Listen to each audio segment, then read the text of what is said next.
Baiklah ibu-ibu, selanjutnya kita ke langkah kelima. Nah, di sini saya akan menjelaskan tentang pelayanan bagi penyandang disabilitas berat di dalam keluarga. Nah, jika di dalam keluarga ibu-ibu terdapat keluarganya yang menjadi penyandang disabilitas berat, maka tugas ibu-ibu untuk memberikan pelayanan atau pengasuhan agar penyandang disabilitas berat tetap mendapatkan hak-haknya. Nah, di sini saya akan memutar video. Nanti untuk ibu-ibu tolong diperhatikan ya videonya dan dicermati juga.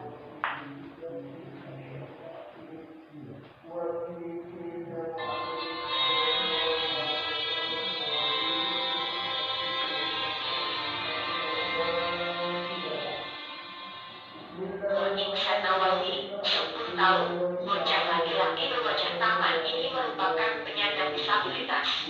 Sejak kecil Iksan tidak memiliki tangan dan kaki.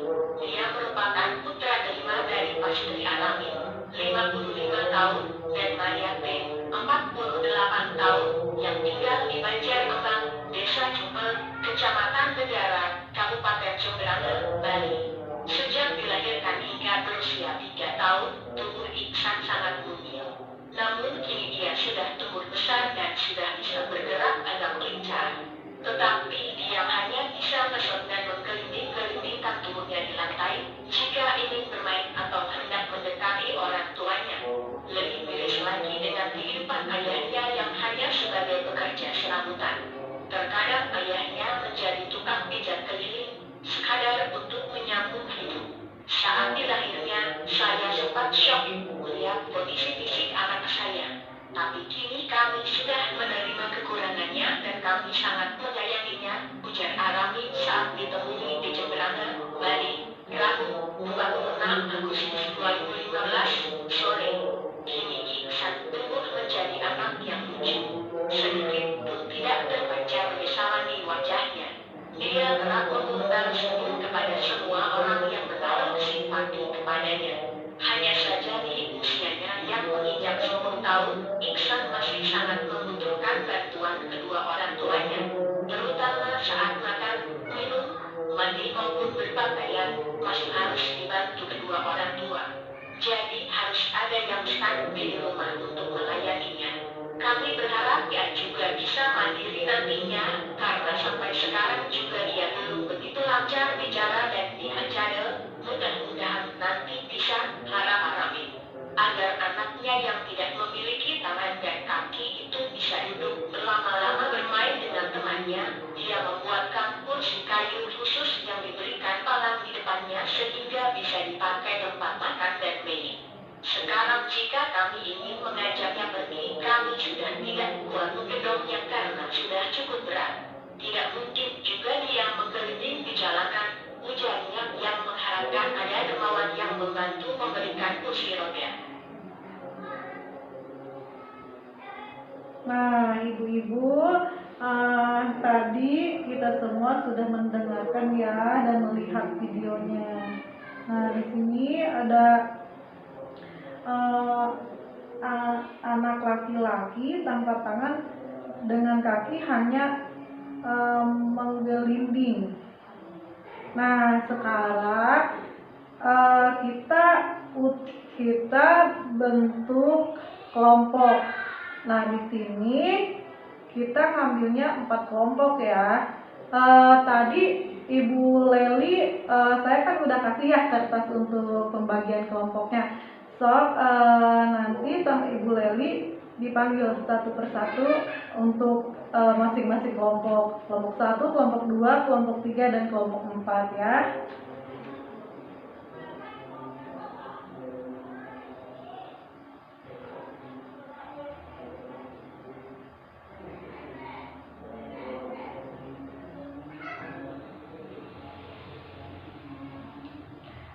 Nah, semuanya udah di masing-masing kelompok?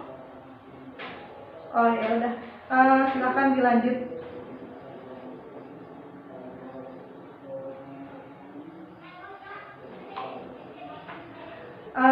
jika semuanya udah di masing-masing kelompok, udah sesuai dengan kelompoknya. Nah, sekarang masing-masing kelompok untuk berdiskusi dan menuliskan apa yang harus dilakukan keluarga terhadap kasus tersebut nih. Kasus yang kita lihat di video ini ya. Sok, silakan masing-masing kelompok untuk berdiskusi.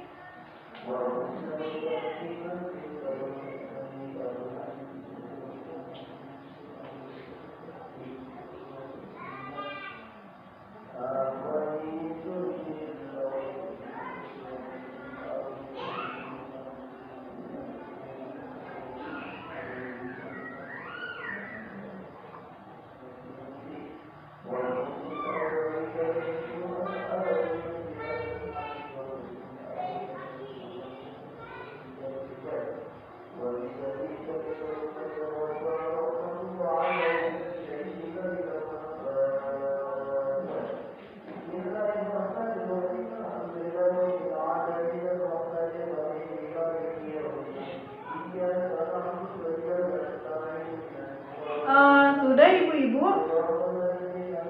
Kelompok siapa yang sudah?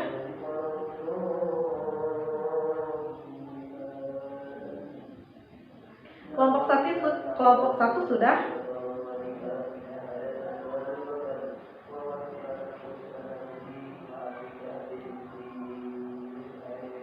Kelompok 2 juga udah?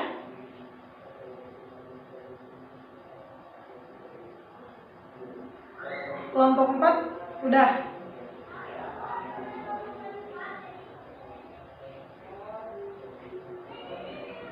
Kelompok 3 juga udah ya. Jadi semua kelompok sudah mendiskusikan dan menulis ya, menuliskan.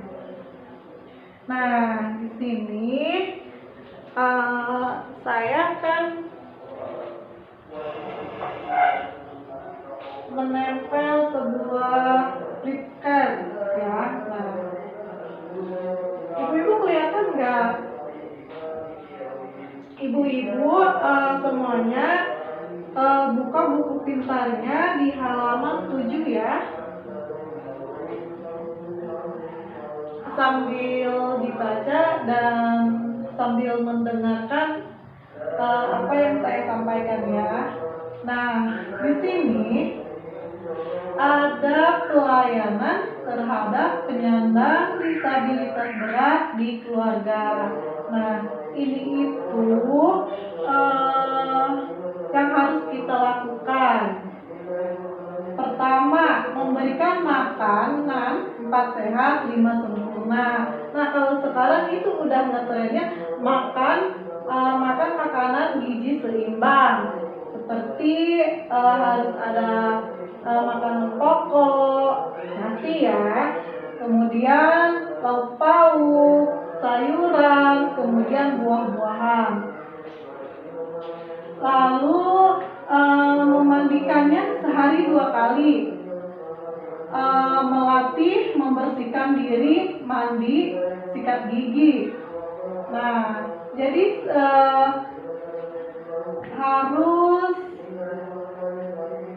harus memandikannya itu 2 kali sehari, pagi-pagi kemudian sore.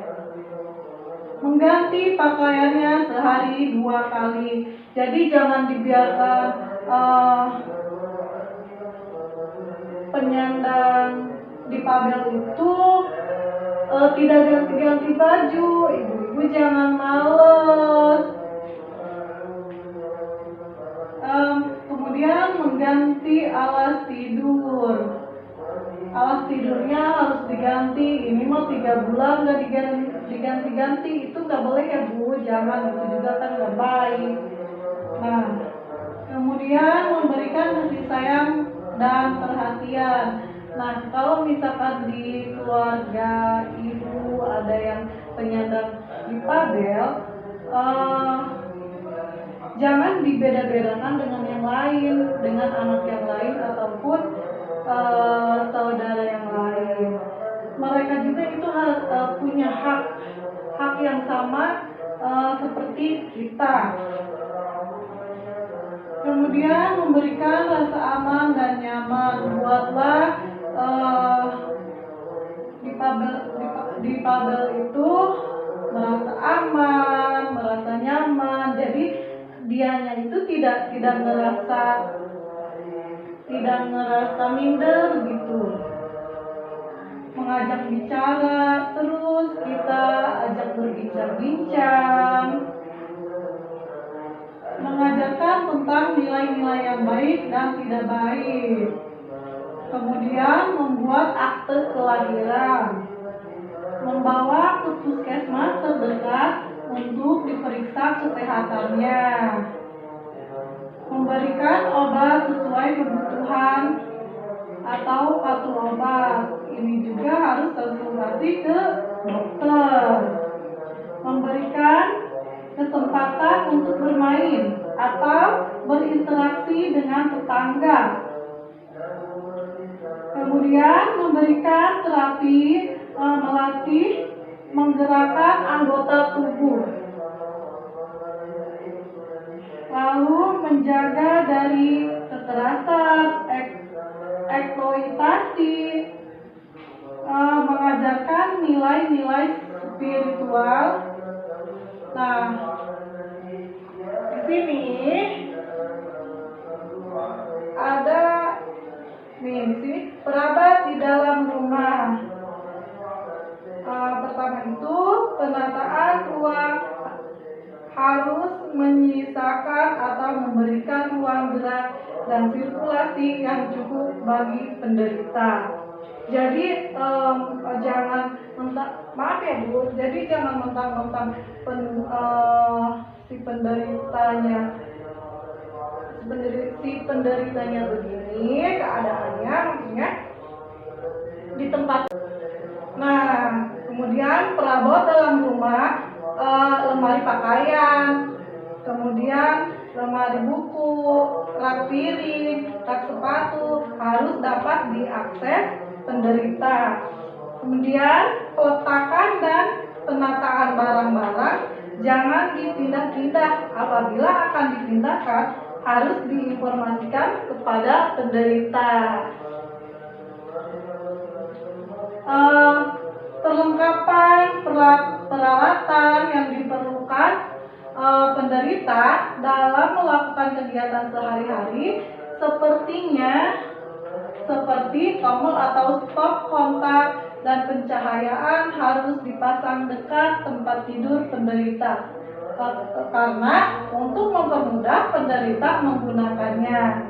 Nah, kemudian tombol dan stop kontak dipasang pada tempat yang posisi dan tingginya itu sesuai dan mudah dijangkau penderita. Adanya kecukupan ventilasi dalam rumah. Jadi rumah itu harus ada ventilasinya biar nggak pengap. Nah, ibu-ibu sampai di sini apakah ada pertanyaan? Silahkan.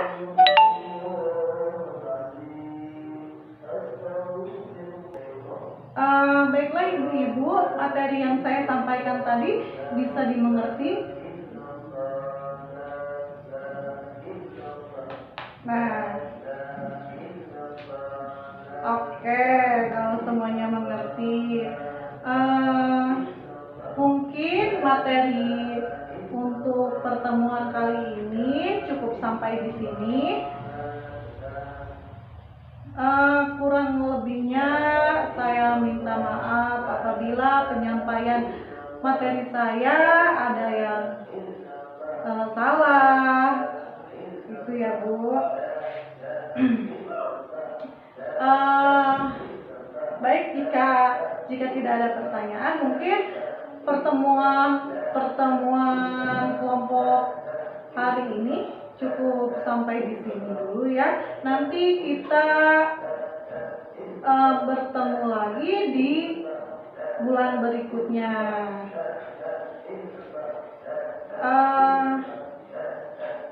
Mari kita semua tutup pertemuan ini dengan berdoa. masing-masing. Yuk, berdoa dimulai. Berdoa selesai, saya pamit ya ibu-ibu.